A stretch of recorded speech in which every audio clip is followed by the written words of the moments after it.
All right, everyone, we've laid some good groundwork on Scheller's material value ethics.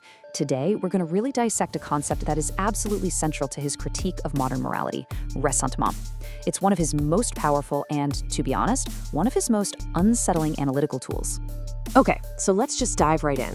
We're going to start with a core phenomenological question, a real puzzle that Scheller felt he absolutely had to solve. How do we account for the origin of moral systems where qualities we might naturally see as negative, things like weakness or suffering, are somehow lifted up to the status of virtues? Where on earth does this inversion of values come from? Well, Scheller's answer is pretty provocative. He doesn't see this as some legitimate ethical position that's been reached through careful reasoning. Not at all. Instead, he diagnoses it as a kind of psychological pathology. He calls it a self-poisoning of the mind. And this condition, this is what he terms ressentiment. So, to understand this pathology from a phenomenological point of view, we need to do what we always do, break it down to its experiential parts. What are the raw ingredients of this particular poison? It's really important to see that they start with feelings that are in and of themselves perfectly normal. Now, Scheller points to a few key emotions, but the main one, the primary one, is the impulse for revenge. And what's interesting here is the definition he draws from Spinoza, the striving to return an evil done to us. I want you to notice how reactive that is. It's a response, a feeling that only comes up after you perceive some kind of injury or attack. The second key ingredient is envy. And again, look closely at the definition. This isn't just wanting what someone else has, that could just be admiration, maybe ambition. Real envy, the way Scheller understands it, involves a hatred of the person just for having the good thing. It comes directly from comparing our situation to theirs and feeling our own as a kind of painful lack.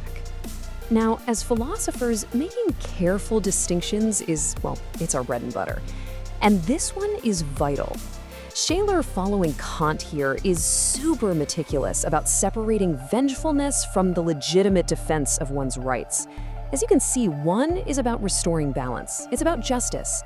The other is a vicious desire for someone else's pain for its own sake, going way beyond what's necessary.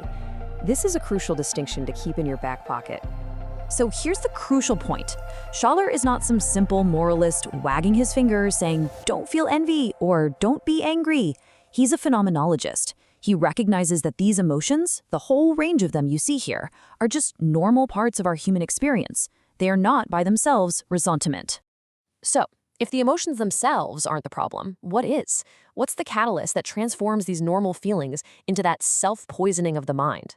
For Scheller, the answer comes down to one very specific experience: the feeling of impotence, powerlessness. And this quote just brilliantly illustrates Scheller's central phenomenological insight. Ressentiment isn't just hatred, it's suppressed hatred. It's not just a desire for revenge. It's a desire for revenge that is totally blocked by a deep feeling that you are unable to act. It's precisely this toxic combination, an intense negative emotion plus a profound sense of powerlessness, that gives birth to ressentiment. You can think of it like a pressure valve. A healthy psyche can act, it can seek justice, it can express its anger, it can go out and try to achieve the thing it envies. But when that path of expression is blocked, the pressure doesn't just disappear, it turns inward. That psychic energy gets stuck, and it starts to fester and poison the person from the inside out. Now, this internal tension is, phenomenologically speaking, unbearable. It has to find some kind of release. But since action out in the world is off the table, the mind performs a kind of psychic judo. It engages in this clever and frankly fascinating act of self-deception. Let's trace the structure of this mental move, because Scheller lays it out pretty clearly. First, you desire some positive value. Second, you feel impotent. You know you can't attain it. Third, and this is the pivotal moment, to relieve the tension of that contradiction, your mind unconsciously devalues the very thing it desires. And finally, this act creates what Scheller calls a value delusion, a whole new but totally illusory framework for what's good and bad. And here, Scheller connects this really complex philosophical idea to something we all know, Aesop's fable of the fox and the sour grapes. It's the perfect illustration of the basic law of this process. The fox can't reach the grapes, so to resolve his frustration, he just convinces himself they were sour anyway. He changes his valuation precisely because he is impotent. But this whole sour grapes mechanism, that's just the beginning. The truly creative and truly dangerous work of ressentiment is far more systematic. It's much more ambitious. It's not just happy to devalue one particular set of grapes. Its ultimate goal is to devalue the very idea of sweetness itself.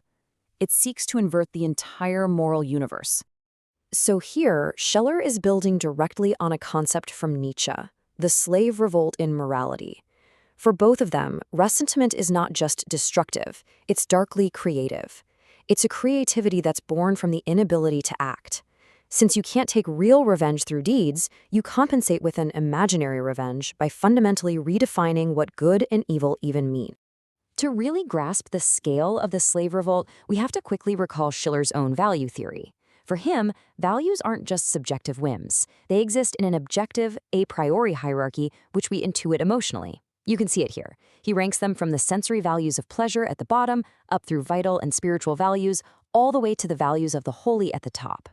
This is the true order of values that ressentiment sets out to overthrow. And this is the final achievement. This is the moral universe that ressentiment creates. The higher vital values, power, health, vitality, they get reframed as evil. And in their place, the very conditions of powerlessness are elevated into virtues. I mean, look at the list. Weakness becomes goodness.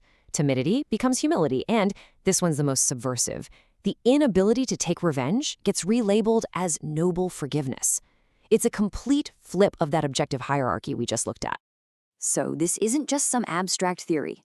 For those of you who want to actually do philosophy, understanding this mechanism gives you a powerful diagnostic tool.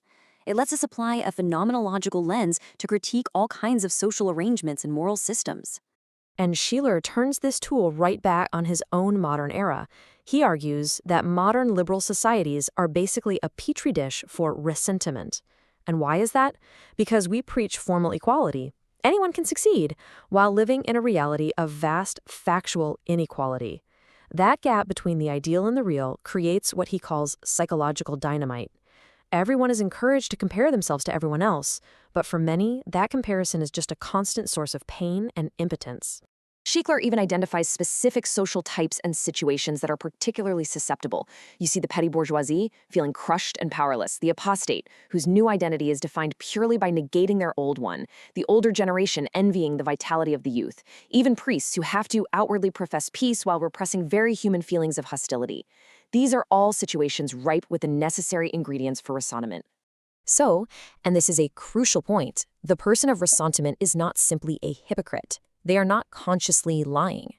It's a genuine value delusion. Phenomenologically, they really do experience the world this way. But, and this is key for Scheller, the true objective values are never totally erased. They're just overcast. There's this obscure awareness, a kind of bad faith, that you're living in a sham world of your own making. This analysis leaves us with a profound and, a rather unsettling question. It's one that's vital for our own philosophical practice. If our entire experience of value can be distorted by this psychological poison, how do we find an antidote? How can we ensure our own moral compass is pointing true?